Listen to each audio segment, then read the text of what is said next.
A finales del 2012, Enrique Peña Nieto y otros diputados del Pacto por México decidieron hacer una reforma educativa. La reforma educativa está hecha para respaldar, capacitar e impulsar a los maestros.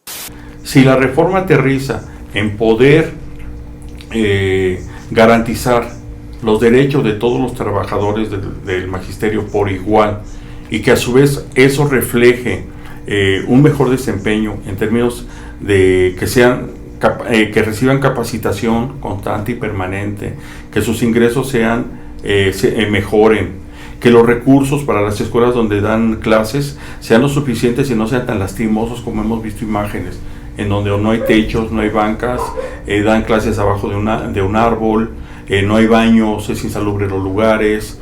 Si eso va aterrizando, seguramente habrá mejoras en la calidad educativa. Esta administración no está realmente realizando una reforma educativa, sino que ha llamado reforma educativa a una transformación en el sistema de administración del sistema escolar. El sistema educativo consta de todos los componentes de la educación: maestros, estudiantes, autoridades, infraestructura, programas de estudio, materiales, etc. Sin embargo, esta reforma se enfoca únicamente en medir a los maestros en la calidad e idoneidad de sus conocimientos. Amor, pasé mi examen y ya me gané la plaza. ¡Claro! Eres el mejor maestro del mundo. En donde a través del Instituto Nacional de Evaluación de la Educación aplica una evaluación de escala, en donde clasifica a los maestros. El ingreso va a tener dos posibilidades, y si a la segunda no lo logras, no entras. Y si una vez has entrado, cada 4 años, hasta que te mueras o hasta que te jubiles, te vamos a evaluar. De no pasar las evaluaciones, vas a tener otra oportunidad, y si a la segunda no lo logras, bueno, pues entonces ya te ocupamos en otro puesto, ¿no? Establece un régimen muy autoritario dentro de las escuelas. Los maestros van a estar siempre atemorizados ante la posibilidad de ser despedidos en cualquier momento. Es una evaluación de castigo porque despide a gran escala a los compañeros maestros. Bueno, hasta antes de esta reforma, el profesorado en México, cuando obtenía una plaza, obtenía lo que se llama estabilidad en el empleo. Permite romper con ese esquema de corrupción y que cada maestro pueda tener condiciones laborales, condiciones de trabajo que permitan de alguna forma mejorar la calidad educativa y en función de su trabajo poder aspirar a ascensos o a mejores ingresos o a mejores prestaciones sin el control cupular que tiene el sindicalismo oficial. Por eso el que quiera salir bien de la evaluación va a tener que estudiarle bien y bonito. Oh, sí. Y después voy a presentar el examen para promoverme para directora. Como resultado de un pacto corporativo entre el gobierno de la República y la cúpula del sindicato, durante mucho tiempo se subordinó lo educativo a lo político. Por ejemplo, había un gran mercado de plazas de docencia. Había también la costumbre de heredar la plaza, etc. Entonces, pensar en un sistema mediante el cual las plazas las ocupen personas bien preparadas no es un mal propósito, ¿no? El asunto va a ser si el modo de medir si está bien preparada una persona para ser profesor o profesora, o bien para continuar siéndolo, es adecuado. México y todos los elementos que conforman la sociedad mexicana tienen que entrar a las certificaciones. ¿Por qué? Pues porque estamos en una sociedad global. Si no entras, quedas fuera, no eres competitivo. Ahora, claro, la forma como lo plantearon, esa es otra cosa, ¿verdad? Si se hace una evaluación adecuada, si se puede valorar bien la capacidad de las personas para tener responsabilidades mayores, está muy bien. Si la evaluación es masiva, estandarizada, más bien memorística, etcétera, pues entonces aunque el concurso de oposición conduzca a alguien a ser director, no va a conducirlo a ser un buen director, sino a pasar el examen para hacerlo. Decir que vamos a evaluar a todos los maestros de todo el país con los mismos instrumentos, pues no está tan padre. ¿Por qué? Pues porque en Oaxaca tienen otras condiciones que en Nuevo León, por ejemplo, ¿no? Estás comparando uno de los estados más pobres con uno de los estados más ricos, ¿no? Entonces seguramente pues hay una gran diferencia, ¿no? Y entonces lo que hay que resolver es la situación de pobreza y la situación de deterioro de la infraestructura escolar. Pero, ¿por qué luchan los maestros? La coordinadora tiene una serie de propuestas que se siguen ignorando, ya que exige abrir el diálogo para reestructurar la reforma educativa, ya que esta genera un gran descontento en el magisterio, parte de la opinión pública y la crítica de académicos. Uy, pero si son nada más y nada menos que los maestros rijosos que se intentaron meter a la fuerza a la Cámara de Diputados. ¿Y qué los trae por aquí? Los maestros protestan porque les prohíbe la bilateralidad en muchos aspectos claves, como son la cuestión de las sanciones, por ejemplo, la cuestión del salario, y por eso es que existe pues mucha molestia. A 3 años están diciendo que pues sería bueno dialogar con los profesores. 3 años después de arrancar la reforma. Estamos en contra de esa reforma porque ellos quieren a la malagueña meter esa reforma educativa, la cual nosotros estamos preparados, conocemos a fondo las necesidades de una escuela rural, y una escuela urbana. Es el primer derecho que violan todos los profesores o profes o maestros que abandonan a los niños para irse de desmadre. Lo que nosotros decimos en la cultura de los derechos humanos tiene que haber convivencia de derechos. No hay ningún derecho humano menor que otro.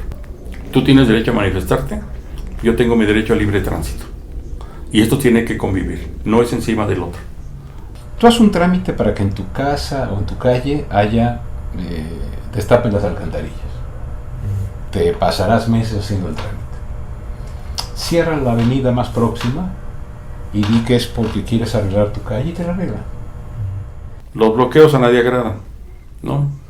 Pero bueno, me queda claro que el derecho a la libre manifestación y expresión es un derecho constitucional. Como digo en el video aquel hace 3 años, a mí me parece que esas formas de protesta pueden ir hasta en contra del propio movimiento. Sin embargo, si no se hace ese tipo de protestas, estaríamos discutiendo la reforma. Si todo esto es verdad, entonces ¿por qué la televisión elogiaría la reforma mientras descalifica la lucha del magisterio? Los mexicanos, al ver la televisión, sintonizan sus principales fuentes de comunicación e información. Televisa y TV Azteca son conocidos por el 97% de la población. ¿Pero quiénes son Televisa y TV Azteca? Televisa nace en 1955 como Telesistema Mexicano, tras la unión de los canales 2 de Emilio Azcárraga, 4 de Rómulo Farril y 5 de Guillermo González Camarena, que por cierto inventó la televisión a color. Esto tras justificar que no era rentable competir entre sí cuando podían formar un monopolio, y este monopolio quedó en manos de Azcárraga. En 1985 fue fundado el Canal 7, y junto con el 13 y el 22 conformaban Imevisión. En 1993, durante el gobierno de Carlos Salinas de Gortari, se subasta Imevisión. El Canal 7 y el 13 se privatizaron y pasan a manos de Ricardo Salinas Pliego, formando TV Azteca. ¿Coincidencia? No lo creo. Televisa y TV Azteca han jugado un papel cercano al gobierno y por recursos económicos, por necesidad política, la necesidad del gobierno de tener cerca y tenerlos como voceros. Digamos, el señor Azcárraga y el señor Salinas, de las televisoras, si quieren hablar con el presidente, hacen un telefonazo y lo reciben. Un grupo de profesores interesados en la educación de sus chavos en una zona del país le piden una cita al secretario de Educación y si son críticos no se las va a dar nunca. Recuérdense que las señales electromagnéticas que usa la radio y la televisión son propiedad del Estado, son propiedad de la nación. Entonces lo que hace el gobierno es darles una concesión, darles un permiso para que puedan usar estas señales. Pero si en dado caso fuera extrema la decisión, un gobierno está en condición de retirar la señal. Por eso, ya cada televisora propone e impulsa y tiene diputados y senadores. Se habla de la telebancada. Ya hay senadores y diputados que provienen directamente de las televisoras. Las televisoras han dejado de ser pasivos observantes a querer ser activos en las decisiones. Quiero que evalúen el desempeño docente de cada maestro. Yo también. Pues hágalo. Lo que ha hecho Televisa es un enorme poder, y TV Azteca en menor grado.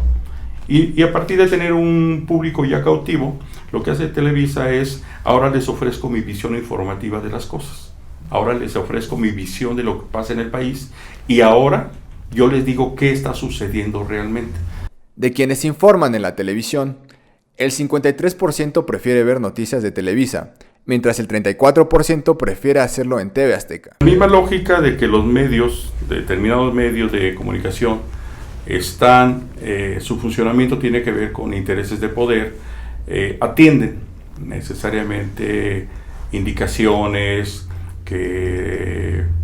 acerca de impulsar o ocultar o destruir la imagen de alguna persona. ¿Por qué mejor no le das esto? ¿Qué es esto? Los medios, Televisa, TV Azteca, sobre todo han hablado como de las consecuencias que han tenido los bloqueos, ¿no? Se han enfocado mucho a esta cuestión, ¿no? No han hablado de la evaluación, no, como tal, no. O sea, todas sus noticias son, el bloqueo afecta tanto. La Guelaguetza, que era el principal evento de Oaxaca Centro, también, ¿no? Pues ahorita ya ve que los medios masivos de comunicación pues son los medios del gobierno, pues ellos tratan de poner en alto su reforma que ellos quieren implementar. Televisa, Televisión Azteca, las televisiones oficiales o oficiosas, ¿no? Las que hicieron posible que llegara Peña Nieto al poder, jugaron un papel impresionantemente importante en la construcción de que el enemigo de la educación es el magisterio. Las movilizaciones ante las presiones, la hostilidad y yo diría, cuando menos el lunes, la violencia de la disidencia magisterial. Un documento que yo leía ahí en la conferencia mostraba cómo hubo un acuerdo entre los propietarios de los medios de comunicación y los empresarios de Mexicanos Primero. En la agenda aquella que mostré, que se llama Ahora es Cuando, ese acuerdo establecía que debía de darse una campaña de los medios de valoración del maestro, ¿no? Los medios masivos de comunicación prácticamente ha llevado un terrorismo mediático. El Estado con ellos no hay ninguna información veraz de este movimiento hacia la opinión del pueblo. Siempre trata de confundir al pueblo, trata de confundir a otras clases trabajadoras para no unirse a este movimiento y crear ese frente de lucha a nivel. Pero, ¿es posible que la televisión a través de sus canales pueda influir en la percepción de la gente sobre el magisterio y sus protestas? ¿Qué tanto construyen o no la reputación, o construyen o destruyen la reputación de un personaje? Pues sí, va a depender de la forma como ellos desdoblen esta realidad, pero que de ahí a que afecte directamente a la opinión pública o a las decisiones, pues va a depender de muchas cosas. La gente va a formar una opinión de acuerdo a su mundo de vida, a su contexto familiar, a su contexto socioeconómico, cultural y también desde su posición política, ¿no? Lo que nosotros decimos en periodismo es, hablemos de equilibrio, en equilibrio informativo. Yo estoy en condiciones de dar la versión de una de las partes y decir, el conflicto magisterial tiene que ver con gente que quiere desestabilizar este país y afectar al gobierno del presidente Enrique Peña Nieto. Bueno, si yo me voy con esa misma versión, con esa versión nada más estoy dando una sola visión de las cosas. Pero estamos viendo que el conflicto magisterial tiene muchas expresiones y visiones. Los medios seleccionan ciertas tomas, ciertos diálogos, ciertas entrevistas, ciertas fotografías, ciertas tomas, ciertos matices y con eso construyen ellos su propia narrativa. Tienen una posición, ¿no? y van a decir, ¿qué retrato? La parte emotiva, la parte de los maestros golpeados, las familias que perdieron a un maestro en el conflicto, o retrato lo que hacen, ¿no? O al señor de la tienda que ya perdió, que no vende, al que fue despedido porque como ya no hay ventas, pues entonces lo despidieron, o al camionero que lleva 10 horas ahí parado por un bloqueo. Cuando suceden los hechos de Nochistlán el 19 de junio, en inmediato comenzaron a opinar algunos opinadores públicos, a decir, no, la Policía Federal no iba armada, fueron emboscados, hubieron disparos provenientes de la gente, la policía solo disparó al aire. Cuando fue lo de Nochistlán, pues ahí tuvieron que matizarse, pues porque hubo muertos, ¿no? Porque los que tienen el poder de la fuerza pública, las armas y todo, pues es el gobierno. Entonces ahí, por mucho que quisieran construir este discurso, pues tuvieron que decir, no, pues sí hubo tantos muertos. Además, acuérdense, los medios, es rápido la cosa. O sea, esto ya no me acuerdo después de qué pasó, ¿no? O sea, y la memoria de la sociedad a veces también es así. Sería bueno preguntarnos si el Internet es una buena alternativa a los medios de comunicación tradicionales y algún día reemplazar a la televisión como principal medio de información. Internet entra en México a finales del 2000 y pues ya tenemos como un camino recorrido, ¿no? Entonces tenemos la oportunidad en nuestro país de tener una gran oferta de información. Internet ha logrado horizontalizar la comunicación. Para que tú escales con información de importancia social o de importancia para una causa a los espacios de televisión o de radio, tienes que escalar una pirámide de muchos filtros en donde a lo mejor tu tema, como sea muy importante, aunque sea muy importante, no va a tener acceso. Primero, porque no les interesa. Segundo, porque no les pagas. Y tercero, porque les pagan para no difundir lo que tú quieres difundir. Y en el caso de Internet, pues hay una gran diversidad. O sea, tenemos presencia de estos mismos grupos en Internet, dando sus noticias.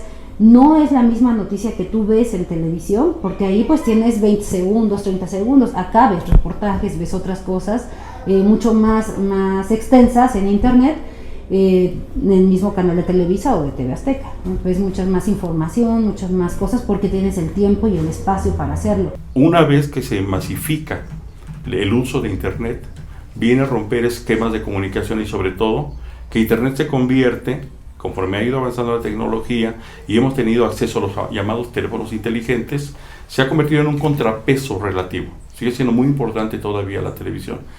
Las televisoras continúan siendo un soporte fundamental para la clase política de México, ya que éstas siguen propiciando el mantenimiento y desarrollo de privilegios para Televisa y Televisión Azteca. Sin embargo, en la sociedad mexicana crecen cada vez más las posturas críticas respecto a los poderes mediáticos y la información que estos nos presentan. Ante la información poco confiable o sesgada que ofrecen las televisoras, el Internet constituye para los mexicanos una excelente plataforma para los medios alternativos de comunicación, en donde los mexicanos podremos expresarnos e informarnos de una manera más plural.